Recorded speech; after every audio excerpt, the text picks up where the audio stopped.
Welcome back. Yes, it's another episode of BX3. Thank you very much for indulging me here on location in Cleveland, Ohio.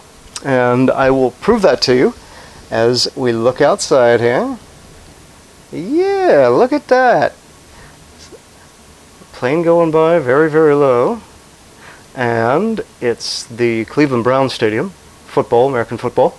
And it's the First Energy Stadium, along with some of the downtown area. This is the other side too. I'll pan this over here so you can see what's going on. Lovely city though. It's very nice stuff. So much, so much going on. So, yeah, it's good stuff, good stuff.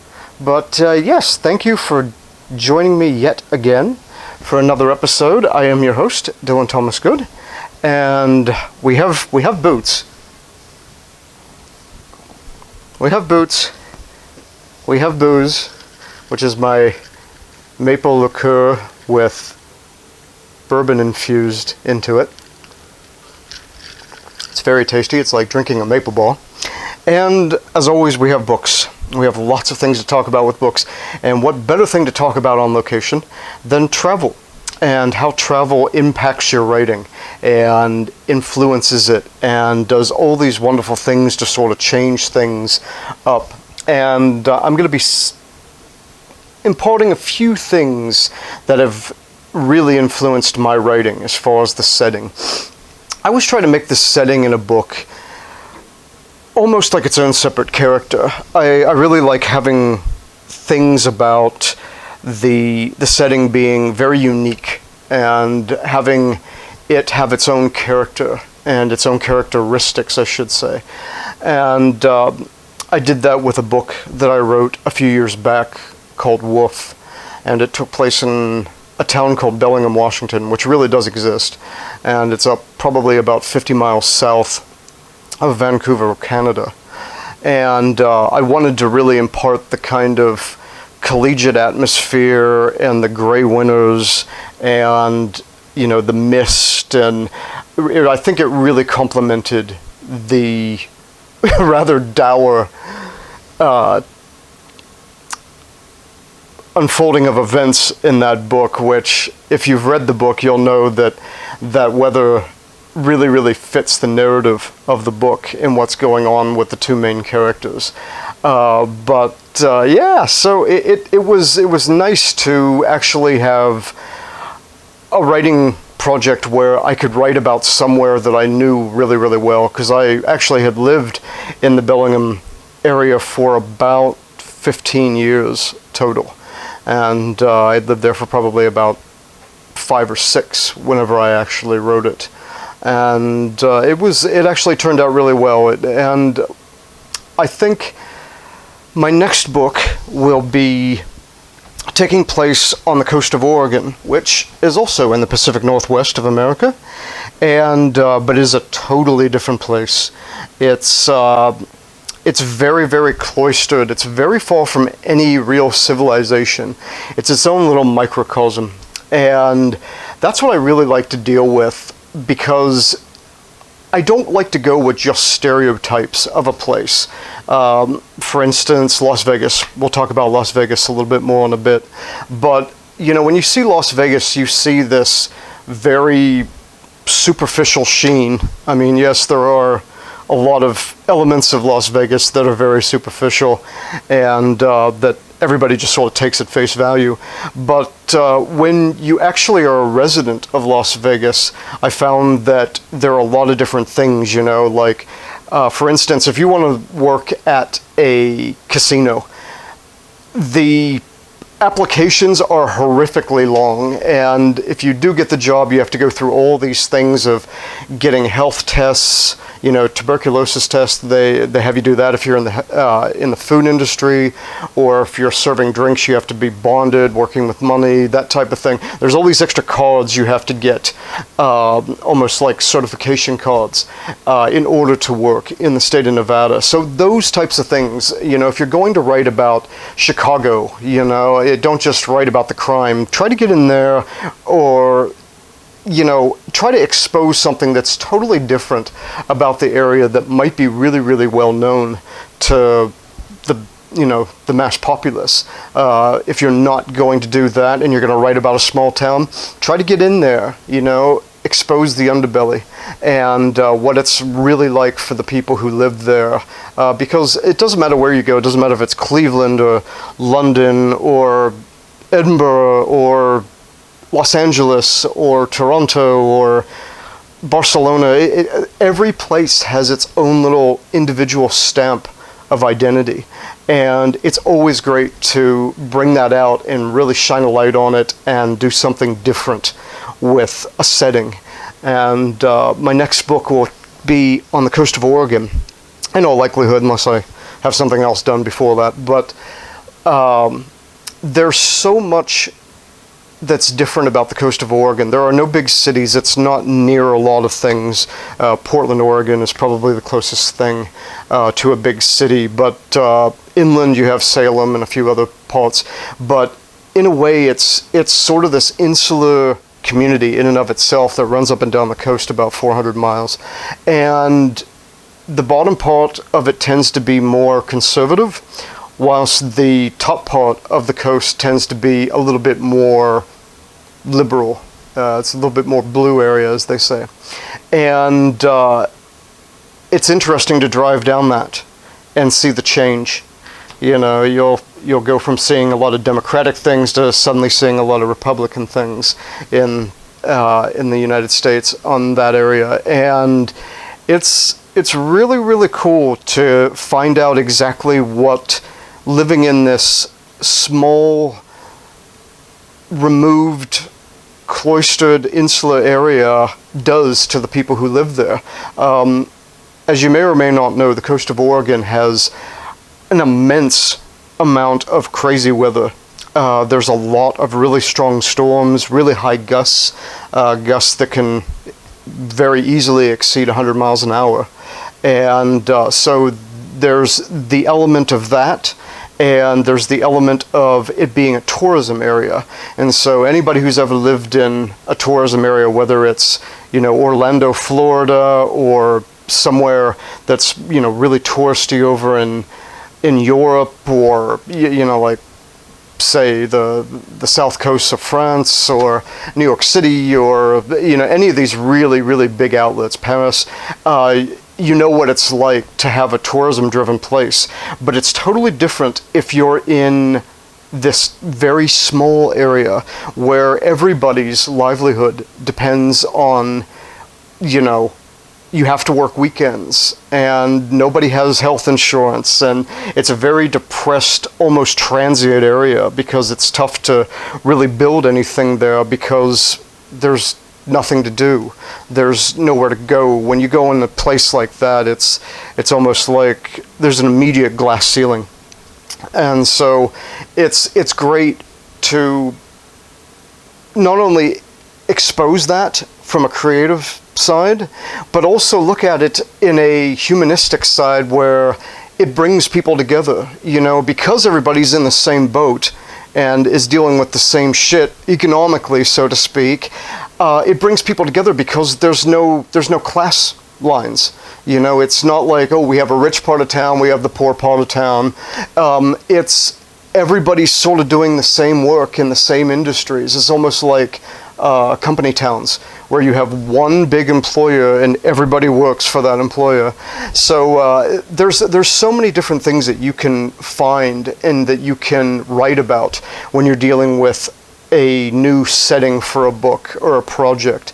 And I always find it really interesting from a writing standpoint, a creative standpoint, because it's yet another character that you get to get in there and tinker with and give it secrets and give it hidden spots and, twist people's perception of what an area maybe is to the general public. And so that's really, really great. Next place I want to talk about is a place that really, really influenced my imagination when I went there in, I believe it was late 2018. And it was Northern Ireland. for anybody who's ever been to Ireland, they usually don't come back unmoved, especially if you're a Celt like I am. But it was such an interesting place. I loved certain parts of Ireland, and one of the places I really, really liked was the north coast of Northern Ireland. Now, what I didn't know about this area is that the television show Game of Thrones, which was an immensely popular show, was actually filmed in a lot of areas that are found up in County Antrim and in certain areas right there on the northern coast of Northern Ireland. And one of the places that we sort of fell ass backwards into was a place called Dark Hedges. And Dark Hedges was amazing. It's this strange, I don't even know how to describe it, but it's basically a road that is flanked by all these trees, and they're all gnarled and they sort of crisscross one another, and it's very, very intriguing and quite a bit spooky as well. And I'll take some pictures. I've taken some pictures and I'll put them here as I'm speaking. But you never know what you're going to see when you're on holiday. So always have your camera, and thankfully, a lot of people have cell phones, smartphones now, and so everybody's got a camera on them at all times, and so it makes committing these ideas and developing all these things much, much easier now because we have this technology that can keep up with our brains. But yeah, it's this pastoral area in Northern Ireland, and it's just this road, and I guess it was this business magnate or something to that effect who planted all these trees like 250 years ago, and they crisscrossed, and he actually intended it as more of a status symbol, and that's why he did it. But it turned into this almost gruesome looking place that really, really evokes a lot of emotion. And I literally stood in the middle of this, and we went in the fall, so there wasn't very many people.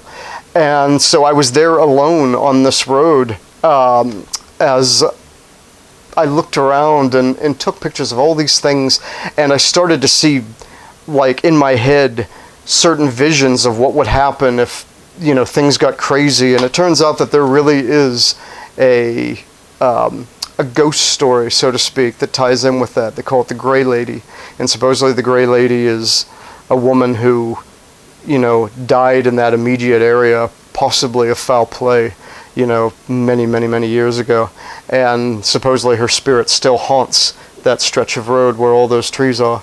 And so this type of thing always really, really interests me. And I love the horror genre, and I love really exposing crazy urban legends and things like that. I find it lots of fun, and because I think there's so much like comedy, and I really love comedy, but much like comedy, horror has so many different facets to it. You can have the balls out, gory, crazy, super hyper, blood and thunder type of horror, or you can have that strange, creepy, undertone, psychological thriller type of thing, that's very suspenseful and suggestive rather than explicit. And my mind started going 100 miles a minute when I was at Dark Hedges, and I've come up with a few ideas that I want to sort of write about and develop a little bit, but it'll be a little while before I do that. But it was just a wonderful place. And for all you Game of Thrones folks, get your ass up there, because you'll see a lot of places that you saw on television and went, I remember that episode. I haven't seen the show, so I don't have any link in that respect. I don't have any pull with that, but it was a very, very interesting place. And so if you're ever in Northern Ireland, check that out. It's Dark Hedges. So yes, very creepy, very interesting. I had mentioned Las Vegas earlier, and I lived there for almost 10 years, and it's quite a trying experience. I I lived there in the 90s when everything went berserk. There was some earthquakes in Los Angeles, and so a lot of people sort of moved there, kind of immigrated over from the Los Angeles area through the Mojave Desert and landed in Las Vegas. It was sort of the second little renaissance. We had it in sort of the 50s with the Rat Pack, and then we hit the 90s, and everything just exploded. We got so many different things. We got Treasure Island, we got the MGM Grand, we got New York. They started building things like Paris and the Palms, and I mean, in 1 year they built 52 schools. I mean, it was just, there's construction everywhere. And so that was another thing that I found really interesting about Las Vegas, was it's not just roulette wheels and people begging and pawn shops and people under stress, and desperate people. Desperate's a really great way to say Vegas in one word. It's a desperate place. But there's a whole other thing that whenever you live there, whenever you visit there and you talk to the locals, they have many other things. Like I mentioned earlier in this broadcast about having to go through so many hoops to get a job there, and about tourism-driven things and all that. And of course, everybody knows about what tourism is to Vegas. Tourism is the face of Las Vegas, I mean, that's just the way that it is there, and it's something that you have to get used to because you're always catering to it.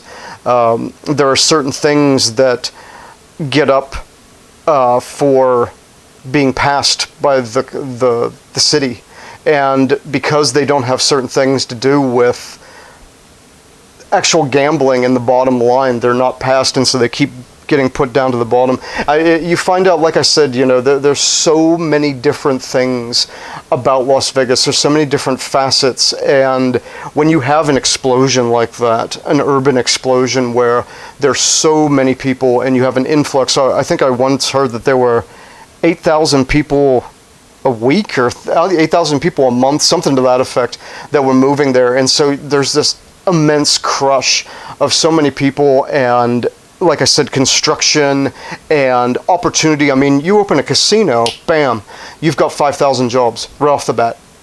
So the economy is just kicking, and there's great things about that, and there are really, really big drawbacks about that. But overall, it's a very interesting place for not just gambling and the porn industry. I just kind of feel bad for the San Fernando Valley sometimes because Las Vegas has taken a lot of its porn industry.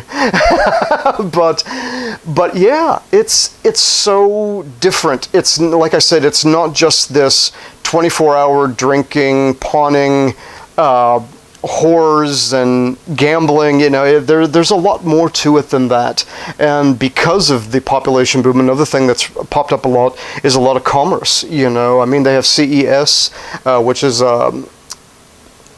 an exhibition that they have every year that has to do with electronics, very cutting edge stuff, and they always seem to have that just off the strip. And it's just, they have a big rodeo there each year, and so there's more to it than just, you can take a place also in America like Detroit, and people always just talk about cars and crime. That's what Detroit's known for these days. Yeah, it's basically cars, crime, and Eminem. that's what kids know about Detroit these days. But there's a lot of different things that go on in every city that you're not aware of, and that's this kind of stuff that you wanna seek out. I don't care if you've got to talk to relatives who used to live there, total strangers. Get on chat sites and talk to people who live in areas. If you're going to write about, say, the Bahamas. Recently, there was an absolutely horrific Category 5 hurricane that went through the Bahamas, and it just absolutely decimated the place. And so, in order to find that stuff out, you have to go to the locals. You're not going to read about it in a book. It's going to give you this very vague sort of face value experience experience, and you don't want that. You want to talk to the people who actually have lived this stuff and know the ins and outs and where to move and where not to move and the kind of jobs that are tough to get and, you know, all these things that really, really stand out to the local experience, that really speak from the people who know the city or the little town the best. And that's the great thing about it.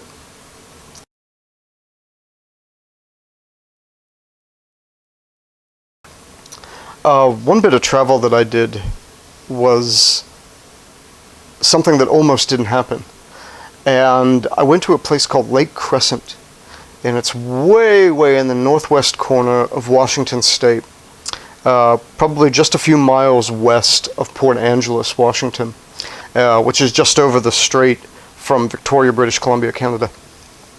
And I went there simply because I was going to lose at least half of the money that I'd put down on deposits. I was sick as a dog. I had the flu, and I drove through an absolute downpour to get there in a rental car, and this was probably about 15 years ago, and I'm so glad I went. It was, like I said, I only did it, I figured, okay, either I stay home and I feel terrible and I lose a bunch of money, or I go, I actually do something and I still feel terrible, you know, but at least I get something out of it. So at the last minute I decided, okay, I'm not going to cancel this, I'm going to actually do it. And it turned out to be fantastic. It was one of the best holidays I've ever had in my life. I went in October, I believe, which is a great travel time because all the kids are back in school, the prices are lower, availability's more, you know, there's a lot more stuff to choose from. So yeah, October, great travel month. So yes, we're looking forward to doing stuff next month in October. So I'm really looking forward to traveling. And but in this case, I went to Lake Crescent. There was no one else there practically. I actually rented a canoe by myself and went out on Lake Crescent. And it was the first time in my life that I had ever been in nature, I think, and heard absolutely nothing. Even as I was gliding on the water in this canoe, it was like I had gone deaf. It was amazing. There were all these clouds that were crowning the Cascade, or the Olympics, the Olympic Mountains, and it was just an absolute breathtaking experience. And I'm so glad that I decided to go and do it, because it was yet another instance of something that really influenced my writing because of nature elements and how I looked at certain places, you know, because when you look at Washington State, a lot of people think, oh, you know, it's coffee and clouds, you know, but not clouds in your coffee. That's Carly Simon. But yeah, I mean, there's this kind of almost running joke about the Northwest being all about coffee and rain and now with the advent of the electronic age, people know it as the headquarters for places like Amazon and Microsoft and things like that, and Starbucks, which keeps us all awake. But it was just, this place where I visited couldn't have been farther from that. It was so removed, so remote, so absolutely silent and peaceful that you couldn't help but be in awe. And that's what I'm talking about. You know, if you get to some place where it almost touches your soul. I hate to be kind of generic and metaphysical here, because it's such an overwrought phrase, but it really does. It touches a part of you that isn't usually riled by being out in public or being out in nature, but if you can somehow travel to any spot, it doesn't matter if it's Israel or you jump in the middle of, you know, Pamplona with the bulls or anything like that. It just do something that's going to move you as a human being, not just as a writer. I mean, that's great, but it starts with how you are as a person. If it influences you and it changes your perspective on life, then there's a good chance you're going to be able to impart that to the page and really, really give someone something interesting and unique to take with them that they're never going to forget. And ultimately, I think that's one of our duties as writers, painters, actors, whatever. If you can get in there and make people feel, especially feel something to the effect that changes their current perspective, that's something that is really rewarding. It's one of those things that makes writing, worth living, so to speak. And I hope that all of you can somehow get some ideas from what I've said here and go out there and, it doesn't matter if you've always wanted to see the Grand Canyon or you want to go to the Arctic Circle. Whatever it is that you think is going to influence you and get you to be a better person, a better writer, and more in touch with the common touch that we have to use as writers in order to impart our story and make it something very, very worthwhile and memorable, do it. Go there, save your money, do whatever it takes, do your research, talk to the locals, find that interesting, untouched area of a setting that no one's ever really exposed before, and make it better than anybody. And do it because you went there and you talked to the people and you had all this information that your reader isn't part and parcel to. That's one thing that I noticed about a lot of writers is we have to remember that our readers are looking towards us to sort of give them information. And one of the bits of information that we have to give our readers isn't just about the plot or the characters. It has to do with the setting. And I think a lot of people just go, oh, it takes place in a town and that's it, and it's like, no, that's a missed opportunity. Think about your setting, make it unique, make it wonderful, make it kick, make it stand out, make it memorable. And if you can achieve that and get those other elements to work in tandem, then you've got a project. So, in essence, I guess my summation is get out there, get out there. Yeah, it's great to stay home and work on stuff and be productive and all that type of thing, but get out there, visit somewhere, see the world. There's so much out there that is just waiting for you.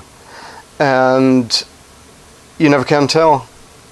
It just might change your entire life and change the course of your thinking and give you the project that you need in order to break through to the mainstream and be someone that the public remembers because you gave them an experience that no one else has.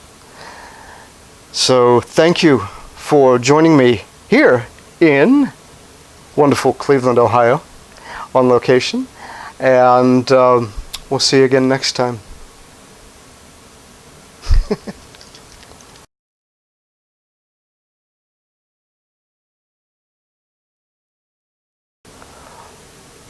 I wonder why they don't have windows that open anymore in hotels. I don't think it has anything to do with people falling out or getting pushed out. I think it has to do with getting spat on.